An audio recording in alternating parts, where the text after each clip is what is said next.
Hey, Crime Salad listeners. Welcome back to another episode of Crime Salad. I'm your host, Ashley, and with me always is my partner in crime, Ricky. I'm good. You're good? I didn't ask you a question. Oh, sorry. But I do have a question for you. Okay. How's your holiday shopping going? Did you get me anything yet? No, it's like this whole dilemma, and I'm sure so many people are experiencing this. It's like you have my bank account.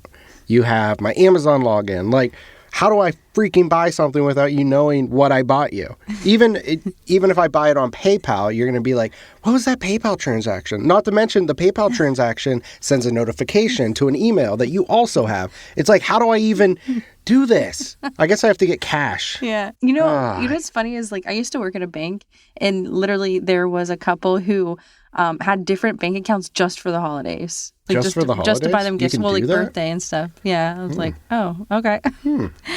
I don't know. If you guys have any tips for Ricky, let him know, because I don't even know what to get you, honestly. You buy everything for yourself anyways. But our holiday shopping is going pretty well. I know I'm taking care of mostly the kids' stuff and the family stuff. So I know exactly what you're going to say here. Ricky is usually just as surprised as the kids are Christmas morning, because he really has no clue what the heck I'm buying on Amazon. I mean, most of the things I do know, like the bigger items, I'm like, yeah, let's get this or whatever. But it's like you buy the little stuff, like the stuff that's just like to open it to like never touch it again. It'll probably get thrown out. You know, so you have like multiple items instead of like two big items. But yeah, I never know what they are. So I'm always like, what is it? Brayden, I'm excited for what you get. All right. Well, we have two patrons to shout out. We have Jesse and Stacy. Thank you guys both so much for becoming a patron at patreon.com/crime salad podcast. You insist on saying patron. Patron. What is it? Patron. It's just patron. Patron. Patron. I like Patron. That's kind of funny. So Jesse and Stacy, they're on their way to getting an exclusive Crime Salad podcast sticker. Yeah. I mean, a bunch of people are. I think there's like a whole list right now. There's like 8 or 9 people that are getting them like in the next couple of days, actually. Sweet. And it's a pretty nice size sticker. It's pretty big. Yeah. I kind of want one. I made it the biggest it could be. Like, I think a lot of people are probably like, why is this so big? But it's like, hey, like, do you want it like some tiny little sticker? Where can you put a sticker that big? Like on the back of your car? Is that what you're thinking people could do? Maybe. Wherever you want to put it. I would like to point out, though, that patrons get ad-free listening. What? Yeah, nothing. They don't have one ad. You're telling me this now? Yeah. After I've been listening to ads for just, oh my goodness, that's awesome. And how much is it? And maybe it's not you. Maybe everyone needs to know this. And wait, so how much is it? I don't know. It's $1 a month. Oh my gosh. Yeah. That's great. All right, guys. Well, do we have any more announcements? No. We're having another episode next week. I thought you were going to say baby. Yeah. Yeah. All right. Well, we said enough. Let's jump into this week's episode. It's a good one. As a warning, this case includes a graphic description of abuse of a child that may make some listeners uncomfortable. Listeners' discretion is advised. The story of missing 6-year-old Isabella Kalua, also known as Ariel, has been in the news for months. The community is holding on to hope. Here at Nanakuli Beach Park, dozens of community members showed up for a candlelight vigil Monday night, brought to tears and praying that the 6-year-old will be found. Crime Stoppers offered a $1,000 reward for information, and anonymous donor raised it to $11,000. Now it sits at $15,000. Good afternoon. My name is Ben Moskowitz. I'm the commander of the Honolulu Police Department Criminal Investigation Division. I would like to remind you that our investigation into this incident is still extremely active and is far from over. However, it's also no secret that the news media and certainly certain community groups have been very forthcoming with criticism about our efforts or lack of efforts, as the case may have been. There have been some headlines in the past month that it's been frustrating from our side to read. Things such as, a family of missing 6-year-olds say not enough is known about her disappearance. Police and the FBI investigate the circumstances of her disappearance.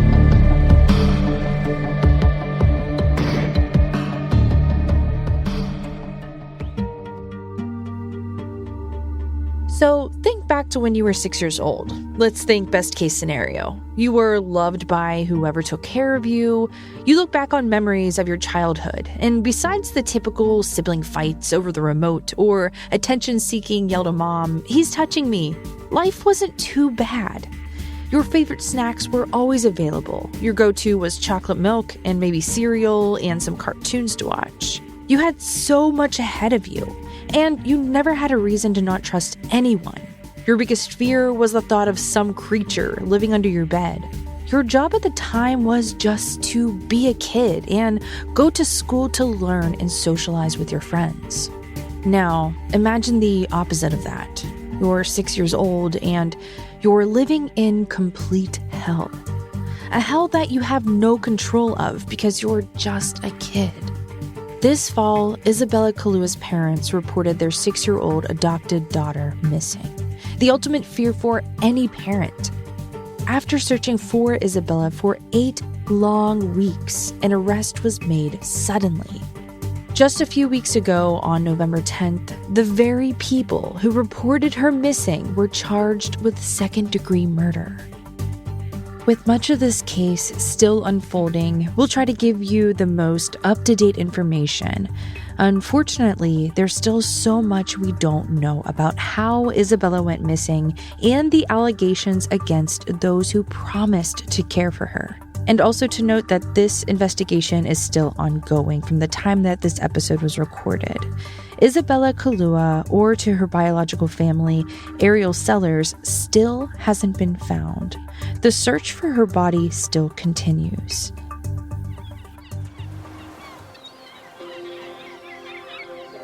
The small coastal town of Waimanalo in Oahu, Hawaii is known for its local flavor and large, beautiful green agricultural fields and gorgeous white sand beaches. There are no hotels in the area, which leaves the town made up of only locals, less than 6,000 people. The rural community, commonly called Naulo, is a peaceful place with a tight-knit community.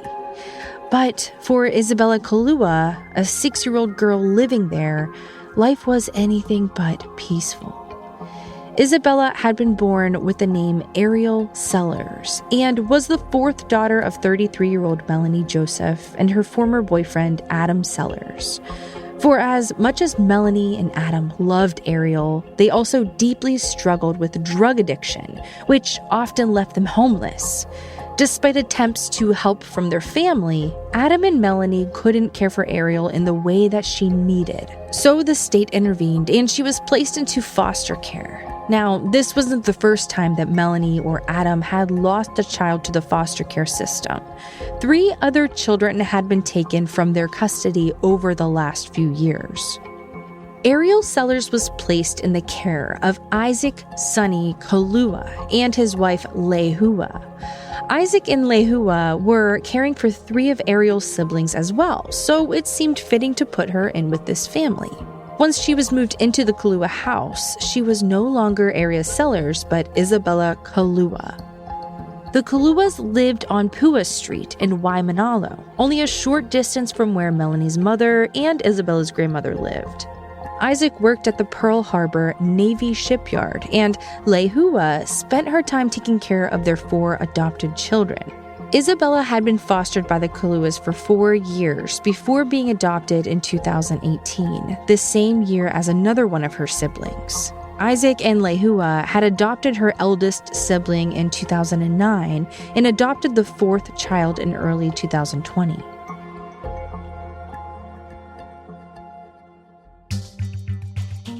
In the years that Isabella lived with the Kaluas, she was no stranger to the emergency room. In 2019, she had broken a finger, which her adopted parents said happened after it had gotten slammed in a door. In 2020, she had broken a leg from a trampoline accident, according to Isaac. Though Child Protective Services investigated each of these incidents, they found no maltreatment. But something had to have been missed during these investigations. There were so many red flags popping up, but it was just another instance that let her abusers get away with their evil doings. Over the years, Isabella had also been allowed to visit with her birth mother, Melanie. Melanie loved to see her daughter, but she often noticed bruises or bumps on her daughter that caused her concern. With Adam, Isabella's biological father, in a rehabilitation program, and Isabella being officially adopted by the Kaluas, Melanie didn't think that there was anything she could do about it. It was at the time that Isabella Kalua just turned 6 years old. She started kindergarten at Waimanalo Elementary School for the 2020-2021 school year.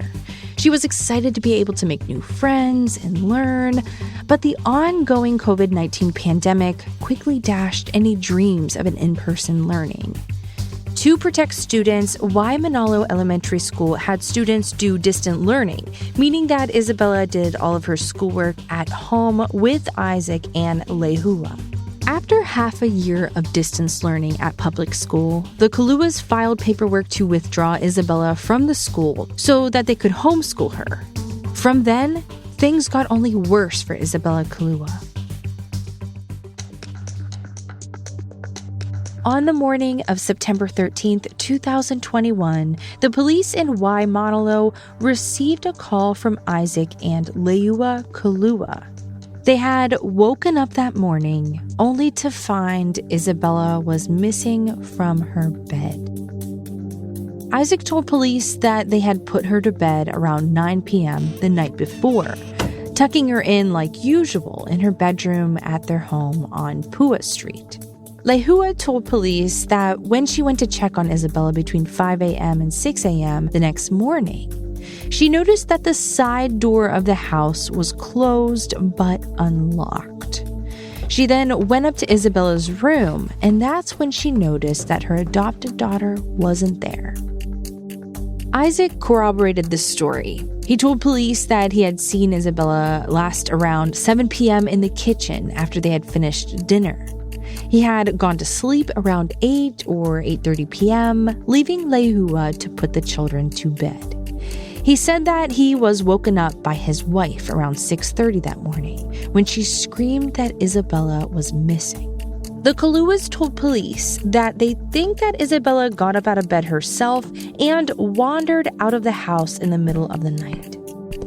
According to them, this was something that Isabella did frequently, but usually she didn't get very far and was able to return back home safely. But as they couldn't find her now, the Kaluas were afraid that she had been abducted.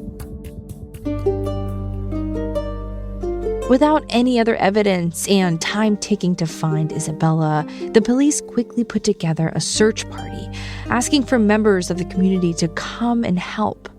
They shared pictures of Isabella and told volunteers to look for a little girl, 3'3", wearing a black hoodie, black leggings, colorful socks, and pink-soled Nike slides.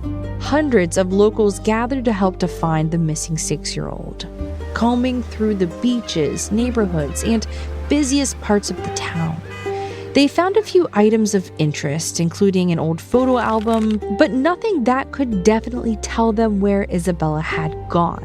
For 8 long days, the Hawaii Police Department, the Honolulu FBI, and hundreds of volunteers from the community scoured the small town for any sign of Isabella Kalua. During the search, many noted the strange absence of Isaac and Lehua Kalua. Why weren't Isabella's parents out doing more to help find her?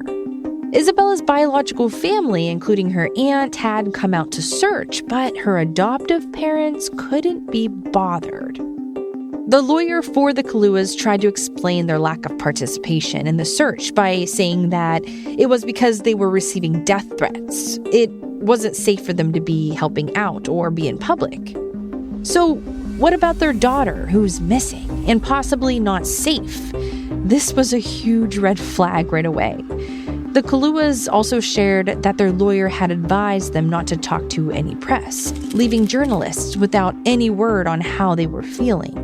The Kaluas' lack of public engagement made rumors swirl, and many started to speculate that they might know more than they were letting on.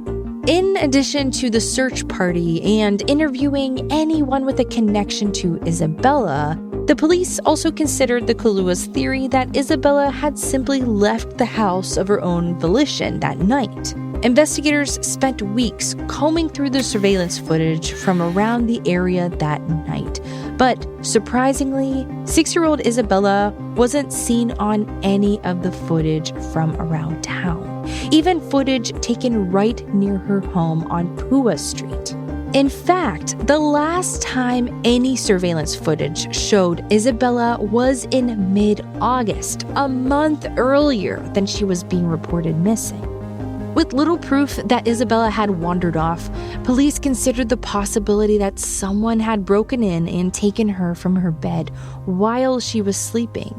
But there was no evidence that supported that theory either. To investigators, it was beginning to become clear that Isabella Kalua had never even left the house during the night of September 13th, 2021. Because of this, the police shifted their attention to the only logical suspects, Isaac Sonny Kalua and his wife, Lehua Kalua. With a new perspective after months of searching and interviewing, the police publicly announced a shift in their investigation. Initially, Isabella's case was classified as a missing persons, with the possibility of foul play not ruled out. But based on the new evidence and lack thereof, Isabella Kalua's disappearance was now being treated as a homicide investigation.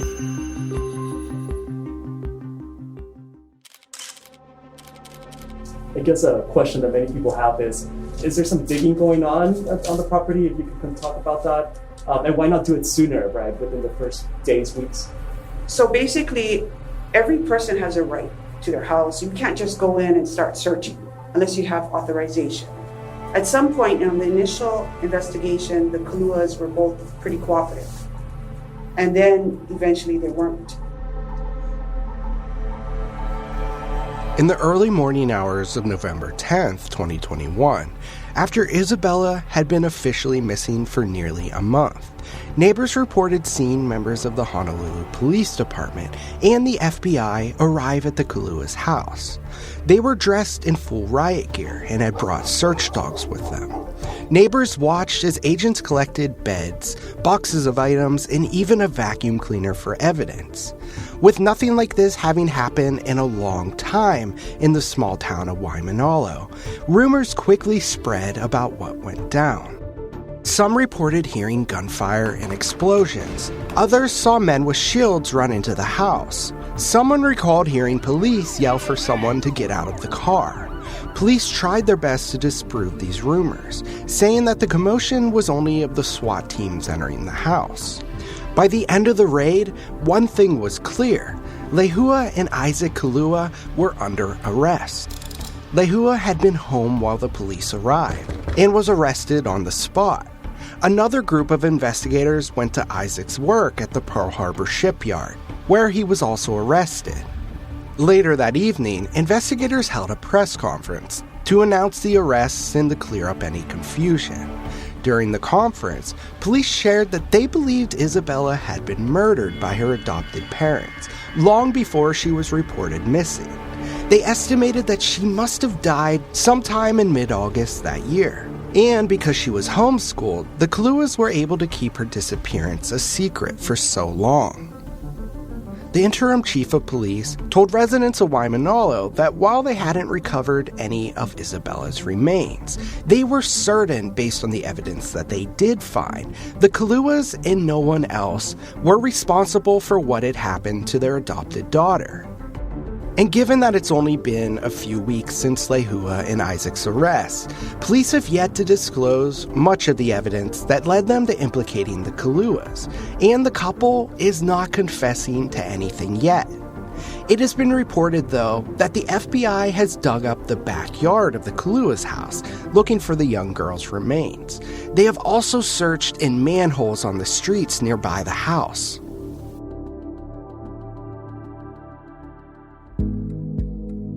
Although most of the information has not yet been made public, it seems that the big break in the case came from an interview with Isabella's older sister, who has not been named to protect her identity and privacy as a minor. Isabella's 12-year-old biological sister spoke to detectives on November 5th, 5 days before the raid and the arrest, and the day before what would have been Isabella's 7th birthday. Her story implicates both Lehua and Isaac and places Isabella's time of death nearly a month before she was reported missing by her parents, confirming the police's suspicions.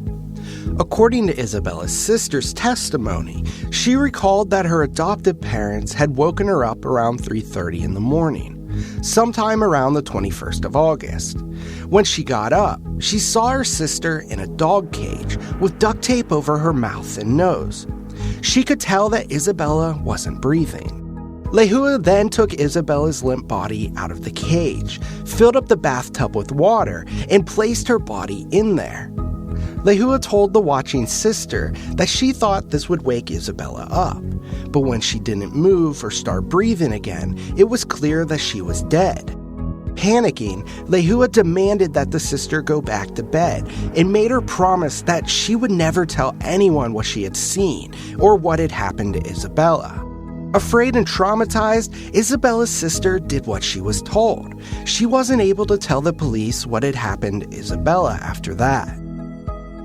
While this is the testimony of a young child, which is often considered unreliable in court, it does match up with some of the evidence that they had gathered on Isaac, Lehua, and Isabella's whereabouts. The last footage they have of Isabella is from August 18th, around the time the sister recalled seeing her dead. On the 19th, Isaac went to work, but he had the following day off. During the day on the 21st, Isaac went to the doctors saying that he was showing symptoms of COVID. He was then given a 2-week quarantine with time off work. He didn't return to work until the 7th of September, just days before they called the police to report Isabella missing. According to Isabella's sister, she believes that Isaac had faked having COVID, so he could use the time to help his wife hide their daughter's body. According to her sister, that horrific night was not the first time she's seen Isabella in a dog cage or with duct tape over her mouth. Duct tape that very well could have came from Isaac's work at the shipyard. The Kaluas reportedly had been aggressive about keeping Isabella from eating. The duct tape was put on her to stop her. The sister had told the police that her mom had bought a dog cage online and would frequently keep Isabella in there because Isabella would sneak food at night. But she would only do this because Lehua wasn't feeding the growing girl what she needed. Her sister tried to sneak food to Isabella at times, but this only led to her getting in trouble with Lehua too. Now, what Ricky just told you is a glimpse of pure evil. What's even more alarming about the situation is that this wasn't the only time there had been allegations of violence or mistreatment of minors against the Kaluas. In speaking with CWS about their involvement and what their process is, once adoptions are completed, the CWS involvement in the case kind of scales way back. So they're not conducting the same level of checks or things like that that they would prior to an adoption. In 2019, Isabella alleged that they were starving and beating her, but nothing was done because of this. This innocent girl at only 6 years old most likely went through so much more than what we will ever know. She had to have been confused as to why the very people who were to give her a good life treated her with so much evil. And her long history of ER visits, which were deemed not to have come from mistreatment, looks quite different in the light of this new knowledge. And now we're at this point. Have the Kaluas been harming Isabella the entire time that she was in their care?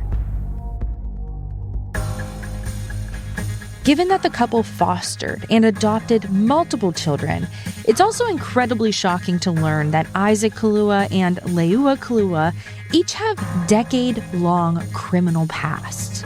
Since 2001, Isaac had pleaded guilty to 1 count of first-degree terroristic threatening, 2 counts of second-degree assault, 1 count of attempted second-degree assault, and in 2000, Lehua was indicted on felony drug promotion, but the charges were dismissed after she finished a drug treatment ordered by the court. New documents show that on September 10th, days before they reported Isabella missing, Lehua had begun the process of filing for bankruptcy as well. With years of documented abuse, financial failings, and a long history of violence, how did this couple find themselves in the care of 4 young children? Now, thankfully, all of Isabella's siblings have been taken out of the Kalua's care. Since their arrest only a few weeks ago, Lehua and Isaac Kalua have been held without bail. They now both have public defenders and have pleaded not guilty. Isabella's siblings are in custody of Child Welfare Services, with the possibility of going to live with their biological grandmother. A family friend of the Kaluas, who is also an attorney, has spoken out to explain that child services will always take the other children away in cases like this, but it does not say anything about their guilt. The police are still looking for more information in this case. They are especially interested in talking to anyone who may have had contact with Isabella or her family in August or September to help them piece together the timeline. They also are hoping for any member of the public who was aware or witness to any abuse or neglect by the parents to come forward to help corroborate this story. The preliminary hearing was held on November 26th, though little news has been released on how that went. We do know that if the Kaluas are convicted, they will each face life in prison as the maximum sentence. Furthermore, because Isabella was younger than 9, at only age 6 years old when she was last seen, they may not be given the possibility of parole either. Besides the growing case against the Kaluas, there may be another lawsuit upcoming. There are rumors that Isabella's biological mother may sue the state of Hawaii as a result of her daughter's death. The state was responsible for making sure that she was placed in a safe home, and they obviously failed.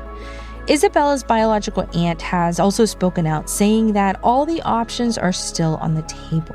She and the family just want justice for Isabella and want to make sure that this doesn't happen to any more children. I want to let everyone know that despite the criticism reported by some of the media, we have never stopped our investigation. Ariel was never forgotten.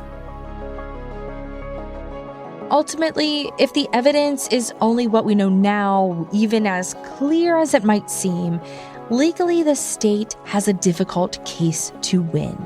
Their star witness is a child, Isabella's 12-year-old sister, and as far as we know, Isabella's body has not been found, so proving cause of death, time of death, or that she's even dead at all may be difficult. We hope that with raised awareness, someone will come forward with more information on the Kalua's vile behavior, and Isabella's body will be found so that her biological family can lay her to rest. Anyone with information about this case is asked to call Honolulu Crime Stoppers at 808-955-8300. Thank you all so much for listening to this week's episode. We will see you next week. Crime Salad is a Weird Salad production. Are you kidding me? That was perfect.